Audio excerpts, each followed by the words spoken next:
안녕하십니까. 국토교통부 대변인입니다. 지금부터 주택시장 안정화 대책 관련 합동 브리핑을 시작하겠습니다.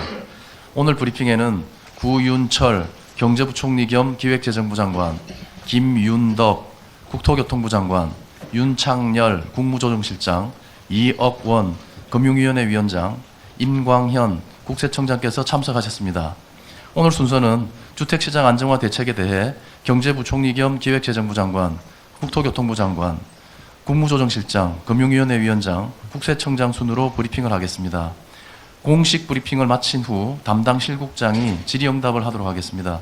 참고로 이 브리핑 시스템을 통한 생중계는 불가하고 엠바고는 오늘 10시입니다. 그럼 경제부총리 겸 기획재정부 장관의 브리핑이 있겠습니다. 예, 안녕하세요. 기획재정부 장관입니다. 최근 부동산 시장은 서울 수도권을 중심으로 가격 변동성이 확대되고 있습니다. 이에 정부는 국민 주거 안정을 최우선 목표로 수요와 공급, 양 측면을 균형 있게 고려해 부동산 시장을 안정적으로 관리한다는 원칙 하에 주택시장 안정화 대책을 마련했습니다. 첫째, 토지거래 허가구역과 규제지역을 확대 지정해서 가수요를 차단하겠습니다. 서울 전역과 과천, 성남 등 경기도 12개 지역을 토지거래 허가구역, 조정 대상지역, 투기과열지구로 지정해서 주택 구입 시 실거주 의무를 부여하고 대출, 세제 등 강화된 규제를 적용하겠습니다. 둘째, 부동산 대출 규제를 보완하겠습니다. 주택담보대출 한도를 15억 원 초과 25억 원 이하 주택은 4억 원으로 25억 원 초과 주택은 2억 원으로 낮추겠습니다. 스트레스 DSR 금리 한을 높이고 수도권과 규제지역 전세 대출에 DSR을 적용하겠습니다. 셋째, 생산적 부문으로 자금 흐름의 유도, 억는 부담 원칙, 국민 수용성 등을 종합적으로 감안해서 부동산 세제 합리화 방안을 마련하겠습니다. 세제 개편의 구체적 방향, 시기, 순서 등은 부동산 시장에 미치는 영향, 과세 형평 등을 감안해 종합 검토할 계획이며 연구 용역, 관계부처 TF 논의 등을 통해 보유세, 거래세 조정과 특정 지역 수요 쏠림 완화를 위한 세제 합리화 방안을 검토하겠습니다. 넷째, 부동산 거래 질서 확립을 위해 국세청, 경찰청 등과 긴밀히 공조해서 이상거래 불법 행위에 엄정히 대응하겠습니다. 마지막으로 9.7 공급 대책을 더욱 속도감 있게 추진하겠습니다. 부동산 관계 장관 회의 등을 통해 이행 상황을 격주로 점검하고 특히 서울 선호지역 공급이 신속히 이루어지도록 하겠습니다. 정부는 앞으로도 가계대출, 부동산 시장 동향을 면밀히 모니터링하고 안정적으로 관리해 나가겠습니다. 이상 말씀드렸습니다. 다음으로 국토교통부 장관의 브리핑이 있겠습니다. 예, 안녕하십니까.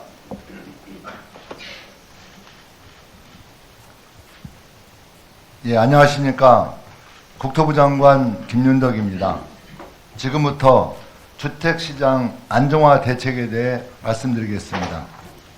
현재 주택시장은 한강 인접지역의 시장 불안이 주변으로 확산되고 있으며 글로벌 금리 인하 기조와 수급 불균형 하에서 주택시장으로의 자금 유입 우려가 증가하고 있습니다.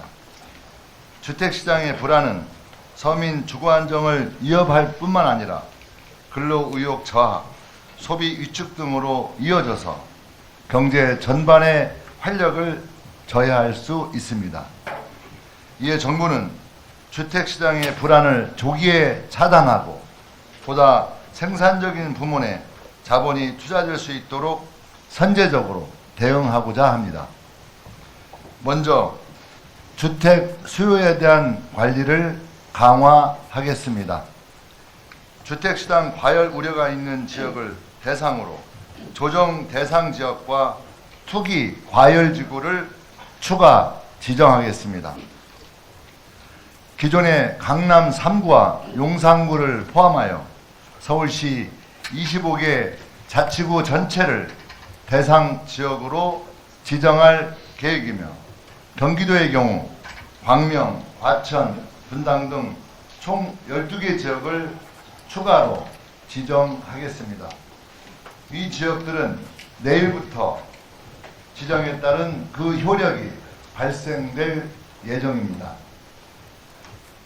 토지거래 허가구역도 추가 지정하여 주택 구입 시 실거주 의무를 부과하고 갭 투자를 차단하겠습니다.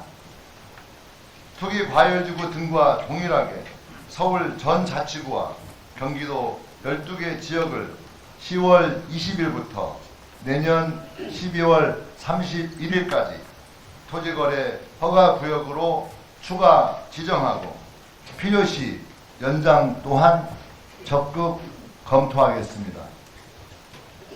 과열 양상을 보이고 있는 수도권 규제 지역에 대해 부동산 금융 규제도 보다 내실화하겠습니다. 주택담보대출 최대 한도를 현행 6억 원에서 집값에 따라 2억 원부터 6억 원까지 차등 적용하겠습니다. 스트레스 금리 하한을 높이고 1주택자의 전세대출 DSR 반영 등을 추진해서 과도한 차익을 통한 주택 구입을 제한하겠습니다. 아울러 생산적 부문으로 자금을 유도하기 위해 관계부처 TF를 구성하여 부동산 세제에 대해서도 종합적으로 검토하고 합리적 개선 방안을 마련하겠습니다. 부동산 관련 불법 행위를 근절하고 거래 질서를 확립하겠습니다. 국토부는 가격 띄우기 행위에 대한 기획 조사를 통해 의심 사례에 대해 수사 의뢰를 하고 있으며 앞으로는 국토부 내 부동산 특별사법경찰을 도입하여 부동산 범죄에 더욱 적극적으로 대응하겠습니다. 금융위는 대출 규제 우회 사례에 대한 점검과 감독을 강화하고 국세청은 아파트 증여 거래를 이용한 탈세자 점검과 함께 부동산 탈세 신고센터를 설치 운영하여 부동산 탈세에 신속히 대응해 나가겠습니다. 경찰청은 전국 경찰 841명을 부동산 범죄 수사단으로 편성하여 이달부터 부동산 범죄 특별 단속을 추진하겠습니다. 또한 국무총리 소속으로 부동산 불법 행위 감독기구를 설치하고 범정부적 역량을 결집해 부동산 불법 행위에 강력히 대응해 나가겠습니다. 근본 대책의 차질 없는 이행과 함께 9월 7일 발표한 주택 공급 확대 방안의 후속 조치도 더욱 속도감 있게 추진하겠습니다. 9월 7일 대책은 주택 공급 여건 개선을 주요 내용으로 하고 있어 효과가 나타나기까지 시차가 소요되는 만큼 대책이 제대로 추진되고 있는지 국민들이 확신하기 어려운 측면이 있다고 생각합니다.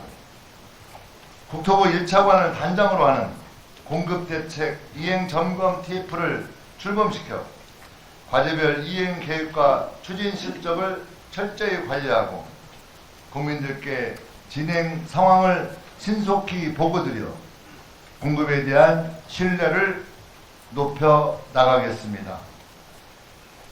주택시장 안정의 골든타임을 놓치게 되면 국민들의 내 집 마련과 주거 안정이 더욱 어려워질 수 있습니다. 관계기관이 함께 숙고하여 종합대책을 마련했습니다. 수요와 공급량 측면에서 국민들께 약속드린 과제들을 흔들림 없이 추진하여 주택시장의 수급을 안정화시키고 서민 주거 안정화, 주거 경제 활력 제고를 지원하겠습니다. 주택시장 안정을 정부 정책의 우선 순위로 두고 관계부처가 총력 대응하겠습니다. 고맙습니다. 이어서 국무조정실장의 브리핑이 있겠습니다. 예, 안녕하십니까. 국무조정실장 윤창열입니다. 국무조정실은 범정부적 역량을 결집하여 부동산 시장의 거래 질서를 교란하고 서민 주거 안정을 저해하는 불법적이고 악질적인 부동산 범죄에 강력하게 대응하겠습니다. 이를 위해 부동산 관련 법률을 재개정하여 국무총리 소속으로 부동산 불법행위 감독기구를 설립, 각 부처에서 수행 중인 조사, 수사의 기획조정뿐만 아니라 전세 사기, 가격 띄우기 등 사회적 이슈에 대해서는 직접 조사, 수사하겠습니다. 적발된 불법 행위에 대해서는 강력한 처벌로 일벌 받게 하여 부동산 불법 행위가 더 이상 자리잡지 못하도록 함으로써 공정하고 투명한 부동산 거래 질서를 확립하겠습니다.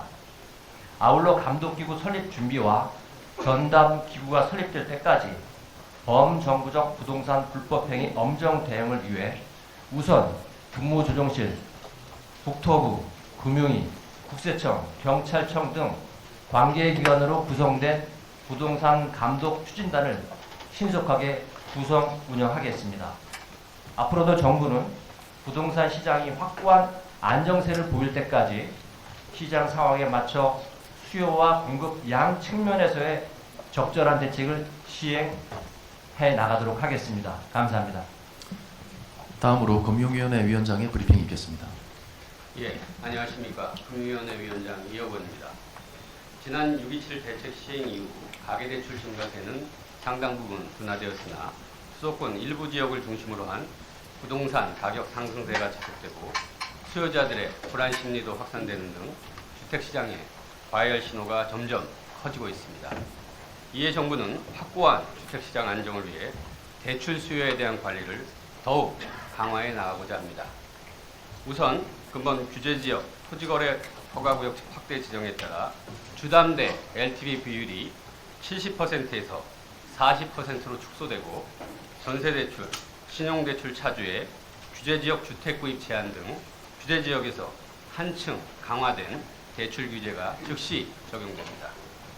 이와 함께 현재 수도권 규제지역 주담대에 적용 중인 6억 원 대출 한도 규제를 주택가격 수준에 따라 차등 적용하겠습니다. 15억 원 이하 주택은 현행과 동일하게 6억 원 한도를 유지하되 15억 원 초과 25억 원 이하 주택은 대출 한도를 4억 원으로 25억 원 초과 주택은 대출 한도를 2억 원으로 적용하여 과도한 대출을 활용한 고가주택 구입 수요를 제한하겠습니다. 차주별 DSR 산정 시 대출 금리에 가산되는 스트레스 금리를 수도권 규제지역 내 주담대에 한해 1.5%에서 3%로 상향 조정하겠습니다. 이를 통해 향후 금리 인하 시 발생할 수 있는 차주별 대출 한도 확대 효과가 일정 부분 상쇄될 수 있을 것으로 예상됩니다. 전세대출의 경우 1주택자의 수도권 규제지역 내 전세대출에 대해 DSR을 적용하겠습니다.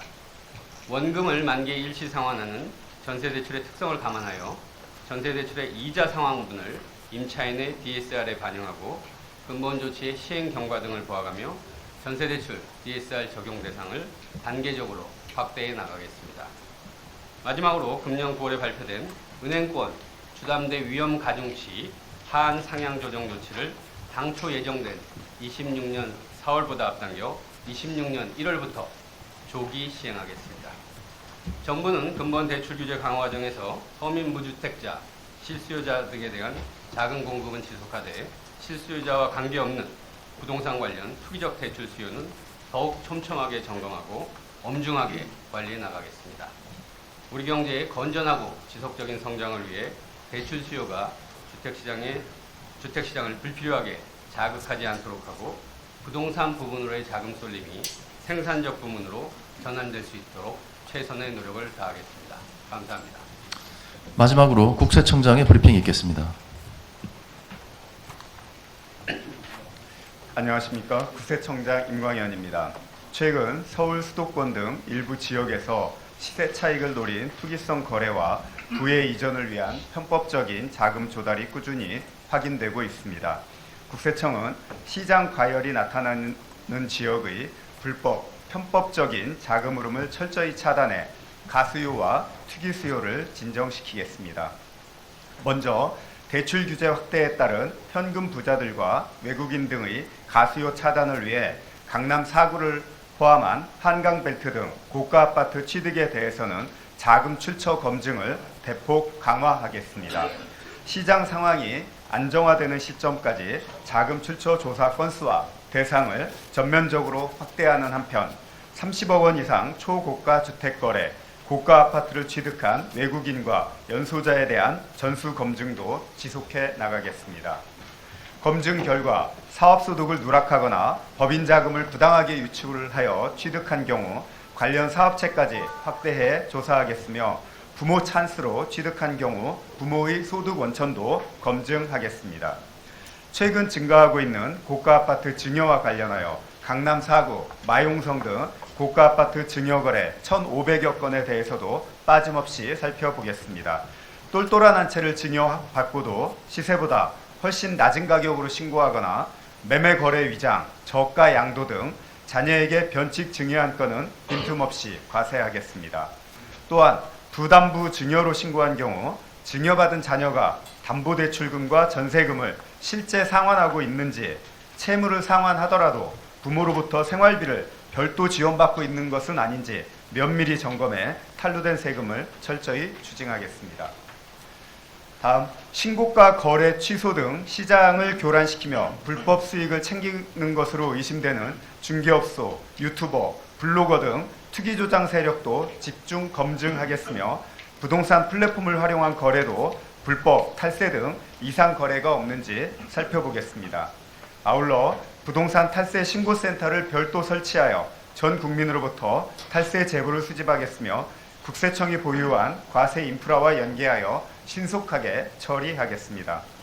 집은 국민의 안정된 삶을 위한 보금자리여야 하며 불법 편법적인 자산 증식이나 이전 수단으로 악용되어서는 안 됩니다. 실수요 중심의 시장 질서가 회복될 수 있도록 국세청이 할 수 있는 모든 역량을 쏟아붓겠습니다. 감사합니다. 이상으로 공식 브리핑을 마치겠습니다. 장관님들께서는 이석하셔도 되겠습니다.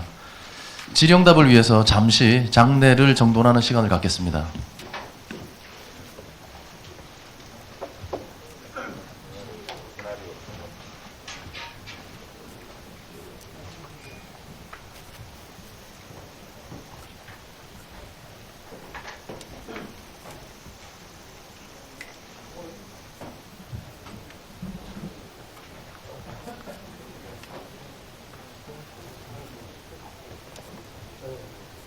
질의응답에 응해주실 우리 각 부처 실국장님들 앞으로 나와주시기 바랍니다.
그럼 지금부터 질의응답을 진행하도록 하겠습니다. 질의가 있으신 분은 기자님들은 손을 들어주시고 지명을 받으면 소속과 성명을 밝히신 후에 질의해 주시면 되겠습니다. 자, 손을 들어주십시오. 최정 기자님. 저 이대희 시정의 기자인데요. 그 이재명 정부 출범한 이후 4개월 만에 세 번째 대책이 나오는 건데 그 전에 이제 장관님께서 말씀하시기를 문재인 정부식 찔끔 대책은 안 하겠다고 했는데 그보다는 더 잦은 대책이 나오는 것 같거든요. 그래서 어떤 차이가 있는지 좀 궁금하고요.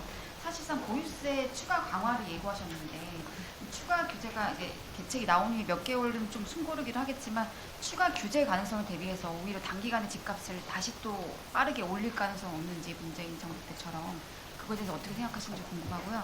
추가적으로 한 가지 더 질문을 드리자면 그 6.27 대책 때는 수도권 주담대도 6억 원으로 일괄적으로 막았는데 이번에 시가별로 차등화했는데 이 시가별로 차등화를 통해서 얻을 수 있는 효과가 뭐라고 보시는지 궁금합니다.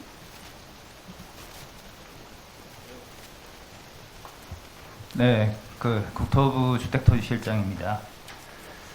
세 가지 질문을 주셨는데 두 가지는 제가 좀 답변을 하고 하나는 또 다른 분이 답변하도록 하겠습니다. 먼저 첫 번째 질문에 대해서는 지난번 장관님께서 국토부 장관님께서 기자간담회를 통해서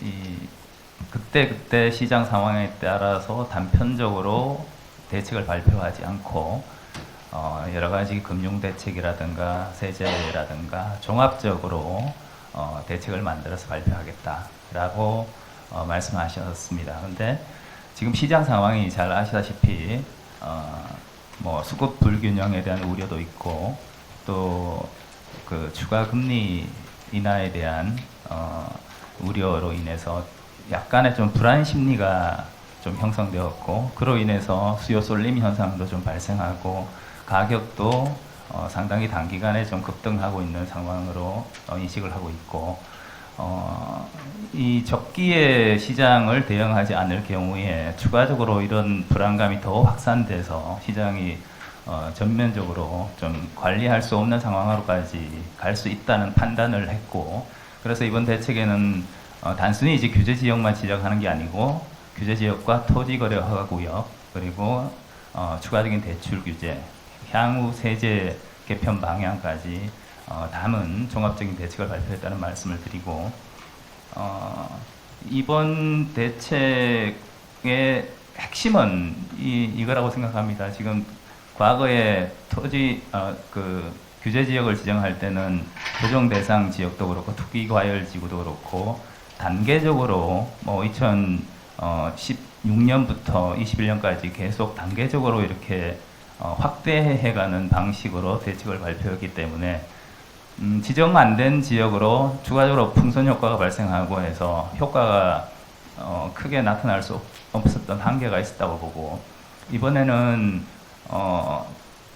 굉장히 좀 넓게 향후에 발생할 수 있는 풍선 효과를 방지할 수 있는 좀 넓은 지역을 대상으로 지정을 하면서 또 추가적으로 토지거래 허가구역을 같이 지정하게 되었기 때문에 지난 그 예전에 규제지역 지정할 때처럼 이 갭 투자를 통해서 별도로 자금을 동원할 수 있는 수단을 근본적으로 막았다고 이해를 하시면 됩니다. 그래서 효과 자체가 굉장히 클 것이다 라고 생각되고 다만 아까 두 번째 질문하신 것처럼 그러면 향후 또 세제 개편에 대한 또 예고가 되어 있기 때문에 그 전에 추가적 수요가 또 유입될 우려에 대해서 말씀하셨는데 저희는 일단 방금 말씀드린 규제지역과 토구역을 포괄적으로 서울 전역과 경기도 12곳으로 지정한 것으로 상당 부분 시장 안정에 효과가 있을 것이다 생각되고 향후 이 세제 개편 부분도 반드시 이제 부정적으로 영향을 미칠 것이라 생각은 하지 않고 있습니다. 세 번째 질문은 예, 금융위원회 금융정책국장입니다. 그 대출 한도를 6억 원, 그 다음에 4억 원, 2억 원 이렇게 점차적으로 강화하는 이유에 대해서 물어보신 것으로 이해를 하는데요. 기본적으로 저희는 대출 한도를 규정함에 있어서 기본적으로는 시장 상황과 그때그때의 대출이 주택 구입에 어느 정도 활용되는지를 보고 적절한 규제 수준을 선제적인 접근 원칙 하에 정해 나가고 있습니다. 돌이켜보면 6월 27일 대책을 할 때의 그 부동산 시장 상황을 보면 여러 가지 상승 요인이 있었는데 그중에 대출 수요 측면에서 보면 금년 상반기에 대출이 늘어나고 있던 상황이었습니다. 그렇기 때문에 좀 선제적으로 시장 안정을 위해서 예전에는 없던 6억 원 대출 한도를 설정을 해서 시장을 좀 안정시키고자 했고, 그리고 대출이 이용되는 규모도 줄이고자 했던 것입니다. 그런 부분에 일정 효과가 분명하게 있었고요. 그런 대출 절대적인 규모가 증가 추세가 상당 부분 둔화되었습니다. 그런데 그럼 지금 이번에 왜 다시 4억 원, 2억 원의 한도 규제를 추가하게 되느냐라는 측면에서 보면 최근에 또 주택가격 상승 추이 분포를 보아야 하는 상황입니다. 최근의 주택가격 상승은 고가 주택 중심으로 이루어지고 있고 서울의 주변부로 확산되고 있는 상황입니다. 그러니까 그런 부분에 있어서 대출을 이용한 주택 구입 수요를 조금이라도 더 촘촘하게 관리하기 위해서는 고가주택 중심으로 가격이 상승하고 있는 만큼 고가주택을 타겟으로 한 대출 한도를 규정하는 것이 적정하다고 판단한 것입니다. 이상입니다. 예, 손을 들어주십시오. 예, MBC 윤수홍 기자님. 네, MBC 윤수환입니다. 최근 부동산 매매 거래 자금 조달 계획서를 보면 금융권 대출 말고 이제 가족들에게 돈을 빌려가지고 주택을 구입하는 경우가 상당히 많은 것으로 나타나고 있는데, 이런 측면 때문에 이제 대출 규제 자체가 오히려 서민이나 중산층을 겨냥하는 거 아니냐 하는 비판이 좀 있는 것 같습니다. 그리고 추가적으로 이런 대출 규제를 통해서 과연 인기 선호 지역의 집값을 잡는 것이 실효성이 있냐 하는 지적도 있는 것 같은데요. 가족 대출을 규제할 수 없는 상황에서 지금의 대출 규제가 어떤 실효적 효과를 가질 수 있다고 보시는지 말씀 부탁드립니다. 네, 이 부분도 결국은 또 대출 규제에 관한 질문이신 걸로 보는데요. 저희가 이번 규제를 살펴보시면 15억 원 이하의 주택을 구입하는 분들에 대한 대출 한도 규제는 적용되지 않습니다. 그러니까 결국 저희가 서민 중산층의 주택 금융을 이용한 주택 구입에 있어서는 불편함을 주지 않겠다는 기본 정신이 깔려 있는 것이고요. 저희가 여러 강력한 대출 규제 정책을 쓰는 가장 큰 이유는 주택 가격을 견인하는 여러 가지 요소가 있겠지만, 그 중에 주택 금융 담보 대출도 일정 부분 역할을 하는 건 사실입니다. 이를 통해서 적어도 수요 측면에, 그리고 수요를 구성하는 중에 대출 측면에 이런 것들이 주택 가격을 과하게 끌고 가는 상황은 좀 막아야 되겠다, 그런 관점이고요. 그런 걸 통해서 주택 가격이 안정화된다면 서민 중산층의 소득과 적절한 주택 금융이 결부된 주택 구입이 원활해지고, 그런 것들이 서민 주거 안정에 기여할 수 있다고 생각을 하고 있습니다. 예, 이희수 기자님. 네, 매경의 이희수입니다. 근데 서울 외곽 지역까지 15억 이하까지는 이게 LTV가 만약에 40%가 적용이 되고 스트레스 DSR까지 붙게 되면 사실 소득에 따른 한도까지 확 줄어드는 건데요. 이 상대적으로 자산이 적은 청년이나 신혼부부 이런 분들의 내 집 마련이 너무 어려워지는 게 아닌가 하는 우려가 한 가지 들고요. 두 번째로는 규제지역 지정 시 재건축 재개발 규제도 대폭 강화되는데 이러면 오히려 도심 주택 공급이 위축되는 거 아닌가 하는 우려가 드는데, 혹시 이에 대한 입장이 어떠신지 궁금합니다. 예, 앞부분 질문은 또 대출 부분인 것 같아서요. 서울 외곽 지역의 경우에는 지금 이번에 외형적인 대출 한도 규제가 규제 지역과 수도권으로 되어 있습니다. 근데 서울 외곽의 수도권의 경우에는 15억 초과 주택이 그렇게 많지 않기 때문에 직접적인 대출 규제의 대상에서는 포함되지 않는다. 그런 점을 좀 감안해 주셨으면 좋겠고요. 그 다음에 청년 신혼부부들의 경우에는 저희가 국토부와 금융위원회가 같이 함께 운영하고 있는 정책 모기지, 디딤돌 대출, 보금자리론 이런 등이 있습니다. 어느 경우에도 이번 대출 규제 내용에 그런 부분에 제약을 주는 요소는 없습니다. 그러니까 정부는 청년과 신혼부부의 정책적인 배려가 필요한 부분에 있어서의 주택금융은 차질 없이 공급하겠다는 입장도 견지하고 있습니다. 예, 손을 들어 주십시오. 그 정비 사업 관련해서 공급 우려에 대한 부분은 간단히 말씀드리면은 결국 이제 정비 사업과 관련된 부분, 조합은 지위 양도가 제한되는 부분이 있는데 이 부분은 사실 그 투기 수요 유입을 방지하기 위한 목적이기 때문에 실제 공급하고는 직접적으로 연관이 된다고 보기는 어려울 것 같고 저희들이 아시다시피 이 97 대책을 통해서 정비 사업 활성화를 위해서 여러 가지 그 초기 사업비 지원이라든가 절차 간소화라든가 발표했던 내용에 대해서는 이제 도시정비법 법안도 이미 발의가 됐고 향후 후속 조치를 신속히 해서 정비 사업 같은 도심지 내 주택 공급에 대해서 차질이 없도록 공급할 계획입니다. 예, 질의해 주십시오. 예, 홍승희 기자님. 네, 헤럴드 경제 홍승희 기자입니다. 그 총리 직속 부동산 감독기구는 실제 부동산 감독원에 준하는 대형 조직이 될 건지 어디까지 권한이 있을지 그 규모나 좀 인원 측면에서 정해진 게 있을까요? 지금 아직 구체적으로 규모, 조직, 그 인원 뭐 이런 부분들에 대해서는 아직 논의가 진행 중에 있는 상황이고요.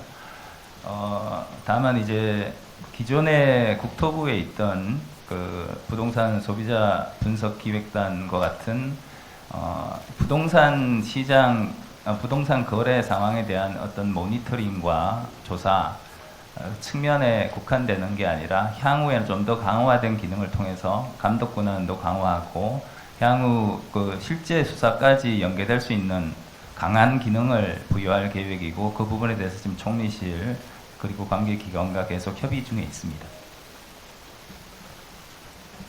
예, 질의해 주십시오.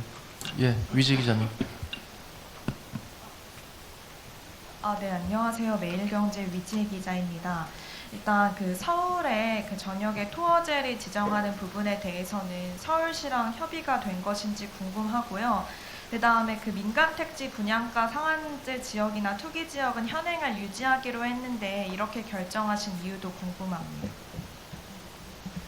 그 토지 시장에 대해서 지금 서울시 경기도와 사전에 협의를 했고요. 일단 그 서울시 경기도 입장에서도 현재 시장 상황에 대한 우려가 굉장히 큰 상황이라 보는 부분에 대해서는 공감대가 같이 있는 상황이고 이 부분에 대해서 그 더 늦기 전에 신속한 조치가 필요하다는 부분에 대해서 공감했고 그래서 좀 더 강력한 규제 수단인 그 투기과열지구 조정 대상 지역 그리고 토지거래 허가구역 지정에 대해서도 공감하는 입장이고요.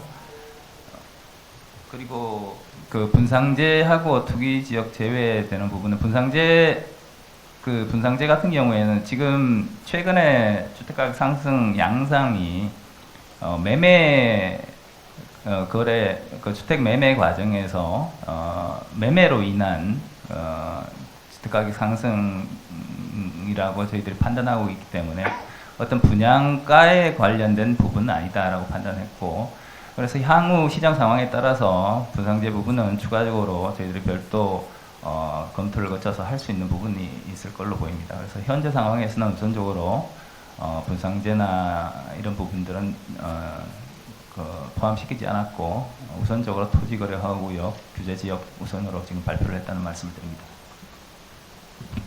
예, 또 질의해 주십시오.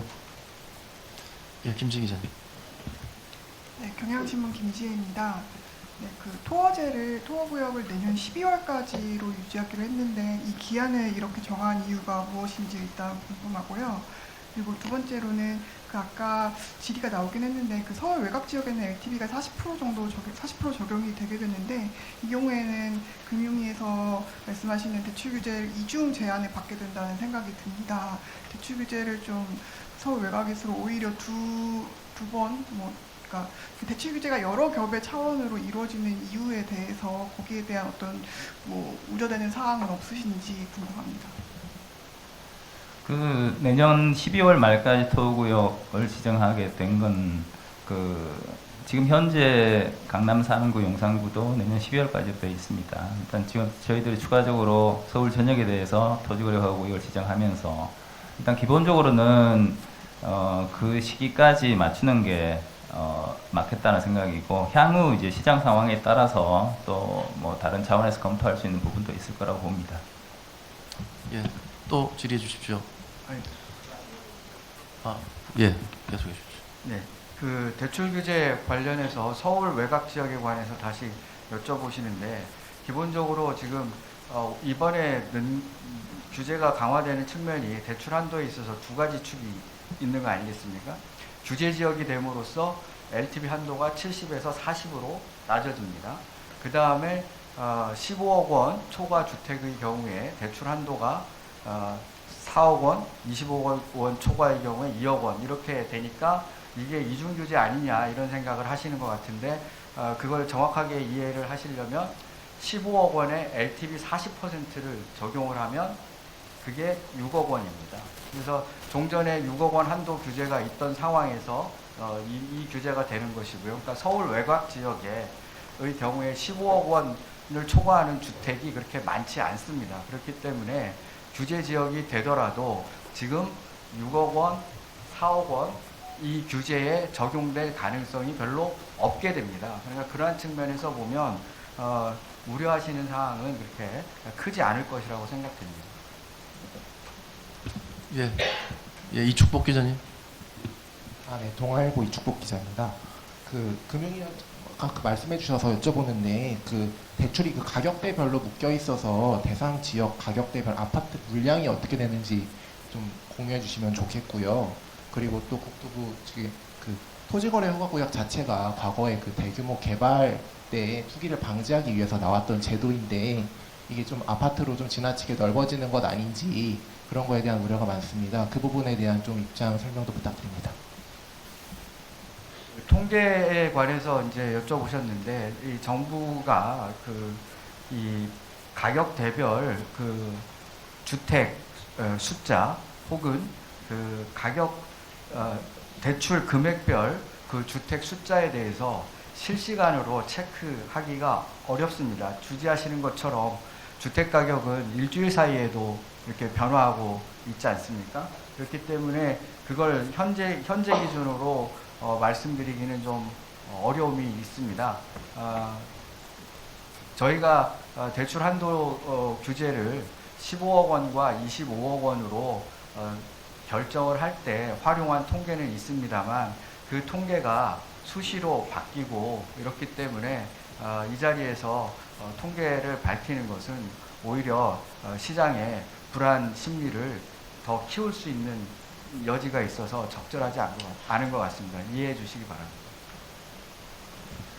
질의해 주십시오. 네, 아니 그 토지거래 허가구역 지정 목적 자체가 그 합리적 토지 이용을 위해서 투기적 거래가 성행하는 지역에 대해서 지정해서 그런 부분들을 합리적으로 관리하겠다는 취지의 제도입니다.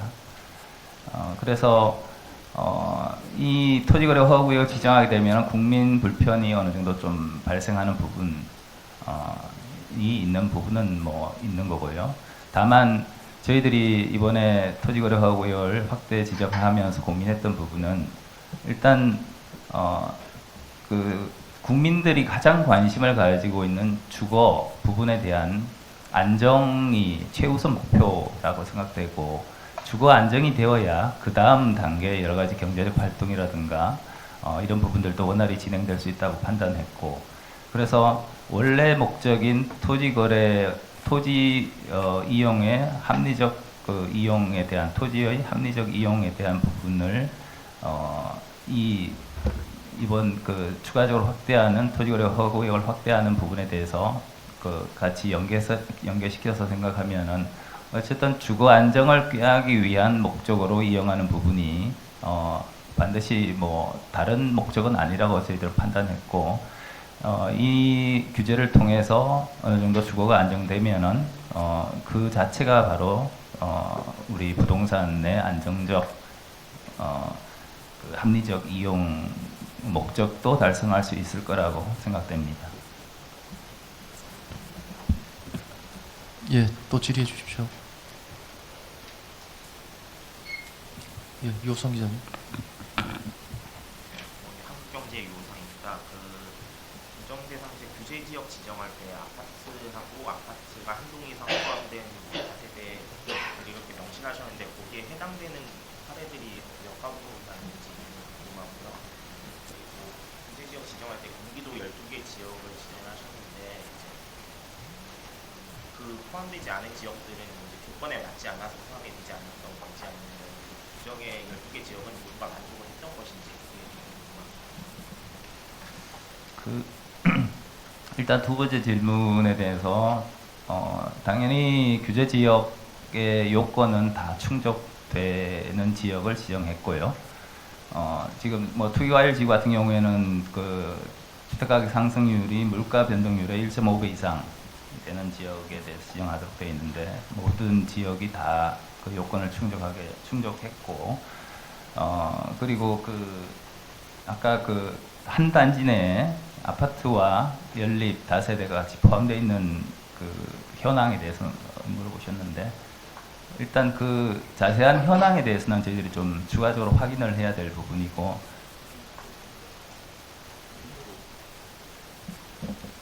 전체 가구 숫자는 그 한 750개 내외 정도 됩니다.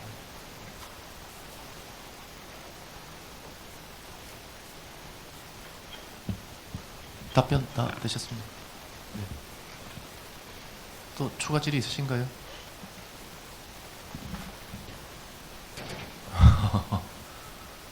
그러면 마지막으로 우리 저기 홍성희 기자님하고 예 윤수환 기자님하고 정담희 기자님하고 세 분만 하고 있습니다. 네, 한 가지만 더 질문드리고 싶은데 계속 주거 안정 말씀하셔서 지금 이재명 정부에서 보시는 주거 안정이 주택가격 오름세의 둔화인지 아니면 하락세를 의미하시는 건지 한 번만 부탁드려도 괜찮을까요? 이제 주거 안정이라고 하는 게 그렇게 뭐 그 상승 주택 가격의 상승 하락에만 이렇게 북한에서 생각할 부분은 아니라고 생각되고요.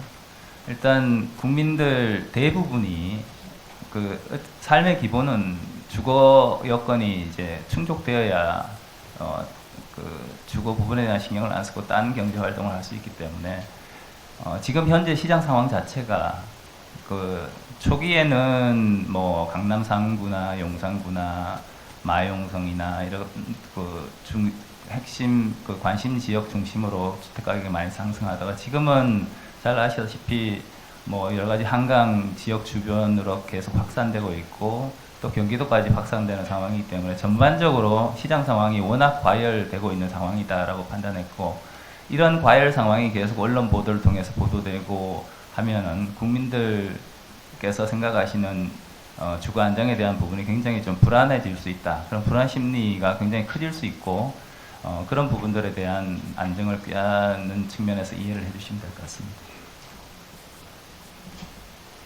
네. MBC 윤수환입니다. 그 세제 관련해서 여쭙고 싶은데요. 수요 쏠림 완화를 위한 세제 합리화 방안이라고 되어 있는데 이 수요 쏠림 완화라는 것 자체가 구체적으로 어떤 방향을 말씀하시는 건지 여쭙고요. 또 세제 카드는 가급적 최후의 수단이다라는 말씀도 이제 부총리가 하셨는데 그 이제 세제 개편이 시작되는 이유도 같이 여쭙고 싶습니다.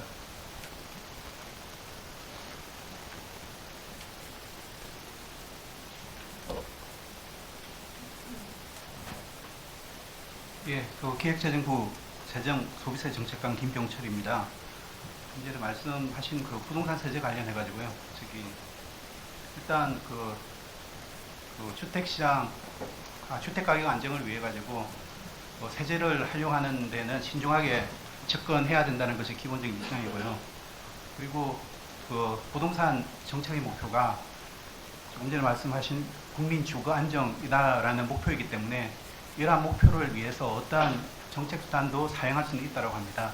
다만 그렇지만 세제는 가급적 최고의 수단으로 활용되어야 한다고 생각을 하고요. 이 부동산 정책 관련해 가지고는 이번에 기본적으로 조세 정책의 방향을 말씀만 드린 거고, 그리고 앞으로 구체적인 개편 방안이나 시기나 순서 등에 대해서는 부동산 시장에 미치는 영향이나 과세 형평 등을 종합해서 마련하도록 하겠습니다.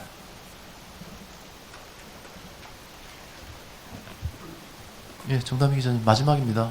예. 저 연합뉴스TV 정담희 기자입니다. 간단하게 두 개의 질문 드리겠는데요. 우선 토지거래 허가구역을 이제 다 서울 전역으로 묶으셨는데 그로 인해서 이제 전세시장 불안이 요소된다 이런 여러 가지 전세시장 관련한 걱정들이 나올 것 같은데 이거에 대한 이제 어떻게 전세시장을 어떻게 앞으로 좀 할 건지 이런 가뭄에 대한 그런 대책도 궁금하고요. 또 오늘 공급 대책에 대해서도 조금 말씀을 해주셨는데 내용을 보니까 그냥 기존 것을 좀 더 이제 빨리 하겠다 아니면 철저하게 감독하겠다 이 정도로 보이는데 혹시 정비사업 규제 추가 완화 뭐 제초안이라던가 분상제 개선 이런 쪽에도 혹시나 그 예정이 있으신지 궁금합니다. 그 토지거래 허가구역을 지정하게 되면은 아무래도 이제 실거주를 2년간 해야 되기 때문에 그 실거주로 인해서 전세 매물이 안 나올 수 있다라는 우려를 하시는 분들이 있는데요. 일단 근데 이 실거주 해야 되는 분이 결국은 기존에 거주했던 그 집이 결국은 또 매물로 나오는 효과가 있기 때문에 사실은 크게 토지거래 허가구역으로 인해서 전세 매물 그 줄어드는 부분은 전세 시장에 영향을 미치는 부분은 크지 않다라고 저희들이 그 부분에 대해서는 뭐 사전 좀 검토도 하고 고민도 해봤습니다만은 크지 않다라고 이해를 해주시면 될 것 같고 공급 관련해서는 97 대책이 사실 이번 정부 들어와서 첫 번째 공급 대책으로 그 향후 이제 5년간 135만 원으로 공급하는 계획을 발표했는데 저희들이 이 발표한 내용에 대해서 사실은 공급 대책은 잘 아시다시피 바로 시장에 주택이 들어오는 상황이 아니기 때문에 시간이 필요하고 다만 그 시간이 국민들에게 확고히 5년 후, 2년 후, 1년 후에 들어온다는 신뢰를 심어주게 되면은 결국 시장 안정에 기여하는 부분이 있기 때문에 그런 부분들을 그런 효과를 위해서 저희들이 후속 대책에 대해서는 차질 없이 특히 여기에 제시되어 있는 것처럼 12월 내로 그동안에 발표했던 명확하게 제시하지 못했던 그 공급 계획이라든가 향후 추진 계획이라든가 이런 부분에 대해서도 또 그 노후 청사라든가 그 이런 부분들에 대해서는 구체적 입지까지 제시할 수 있도록 저희들이 그 계획을 세우고 있습니다. 그래서 향후에 12월 내로 후속 그 공급 대책에 대해서 저희들이 발표할 기회가 있을 걸로 이해를 하시면 될 것 같습니다. 예, 이상으로 질의 답변을 모두 마치겠습니다. 참석해 주신 모든 기자님들께 감사드립니다.